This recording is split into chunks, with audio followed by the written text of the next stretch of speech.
History reveals how people organized communities, created governments, and built civilizations.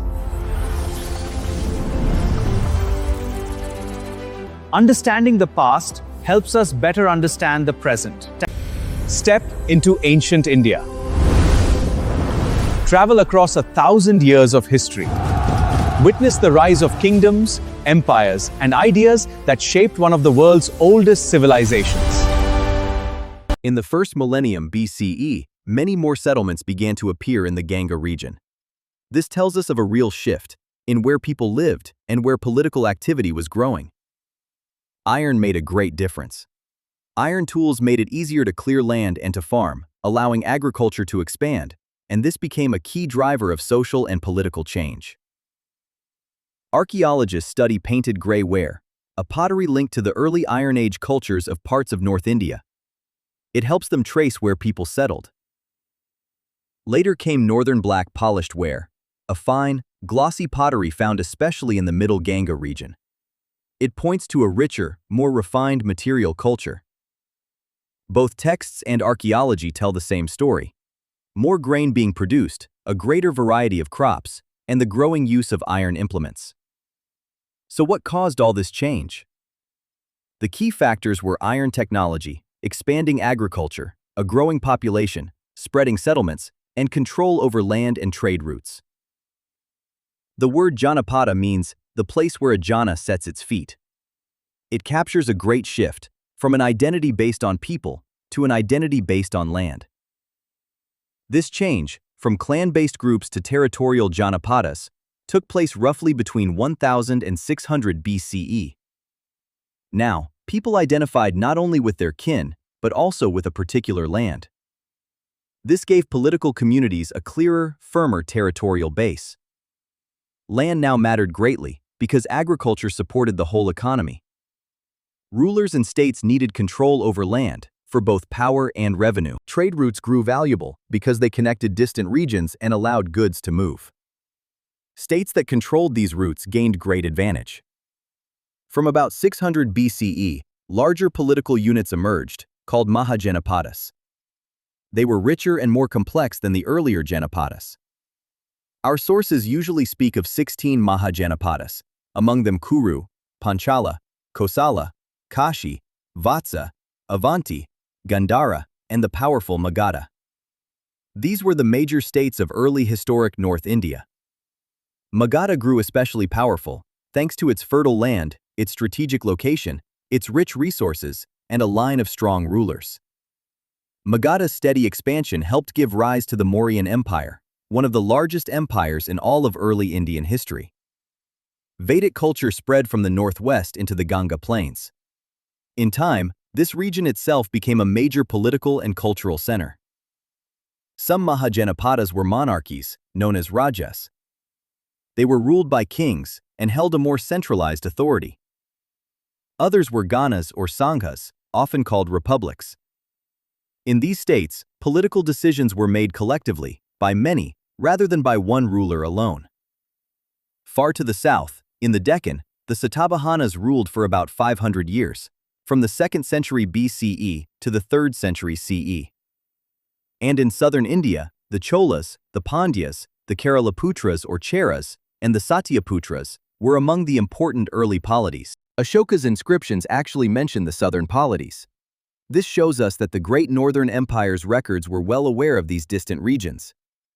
The Cholas were associated with the tiger emblem. Such emblems were more than decoration. They represented the very identity of a royal house. The Cheras used the bow, and the Pandyas the fish. Symbols like these help tell one ruling house apart from another. Sangam literature, dated roughly 300 BCE to 300 CE, is the earliest Tamil literary tradition. Its poems offer precious evidence of early Tamil society, economy, warfare, rituals, and the Chera, Chola, and Pandya kingdoms. The Chera, Chola, and Pandya rulers were together known as the Three Crowned Kings, the Vendar of Tamilakam. These early Tamil kingdoms flourished in fertile lands. It was agriculture that supported their political and economic strength. The Sangam poems remember a Chera ruler, Nedunjaral Adan, who won the title Adhiraja after defeating other crowned kings. Such accounts express royal ambition and the ideal of wide conquest. Here, be careful. We must not confuse the early Tamil Cholas with the later imperial Cholas. They belong to very different periods and very different scales of power. From the 6th century BCE onward, rulers took titles such as Raja, Maharaja, and Samrat, each reflecting a different level of authority. Kautilya, in the Arthashastra, offers a timeless insight. If the king is energetic, his officers too will work with energy. Leadership sets the tone for the whole administration. The Yajur Veda advises the king to judge the strong and the weak with equal fairness, to protect his country, and always to work for the good of the people. In the Mahabharata, the Shanti Parva offers deep guidance on justice, on ethical conduct, and on the ruler's responsibility toward those he governs.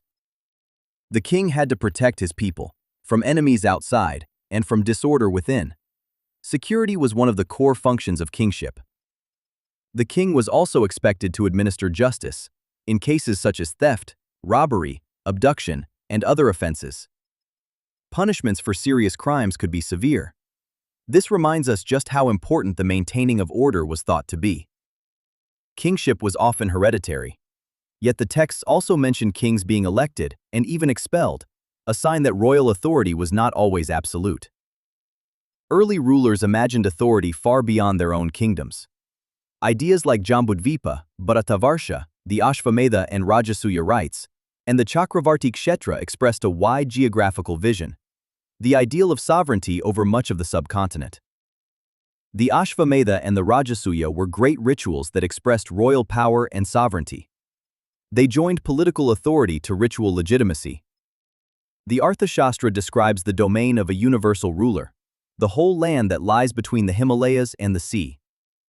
And Ashoka spoke of changes in the spiritual life of Jambudvipa.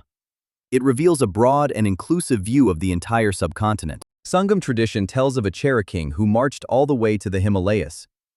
Such claims express, once again, that shining ideal of wide conquest. Centuries later, Rajendra I took the title Gangaikonda to mark his conquest reaching the Ganga. It shows a lasting continuity in the pan-Indian dream of sovereignty. The texts describe rulers as both protectors and providers of justice. This tells us that political power was expected to serve the welfare of society. Kautilya described the state through the Saptanga, its 7 limbs. The king, the ministers, the territory with its people, the forts, the treasury, the army, and the allies. The state was compared to a living body, whose parts must all work together. If even one part grows weak, the whole of governance suffers. The king stood at the center, yet he was never enough alone. Real rule needed the support of officers, resources, an army, and allies. The ministers advised and supported the king. They were essential to sound decision-making and to good administration. In the Saptanga, Janapada meant both the land and the people. For a state needs, always, both territory and subjects. Fortified towns and cities protected the kingdom. They were vital for defense and for administration. The treasury funded it all: the administration, the army, public works, and royal activity. Without revenue, quite simply, the state could not function. Welcome to Grade 9 History.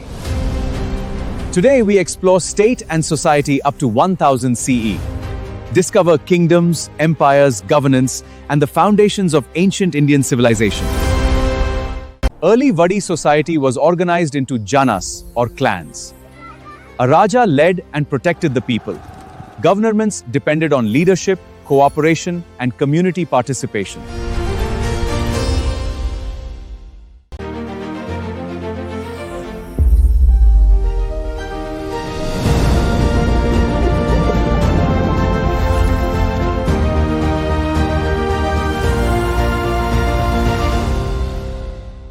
Great job, students! You have learned balanced and unbalanced forces. Keep exploring science and discovering how the world works. Subscribe now and join us for more exciting Grade 9 science lessons. From Vedic communities to mighty empires, we explored how society, governance, and culture evolved. These foundations helped shape the civilization we know today.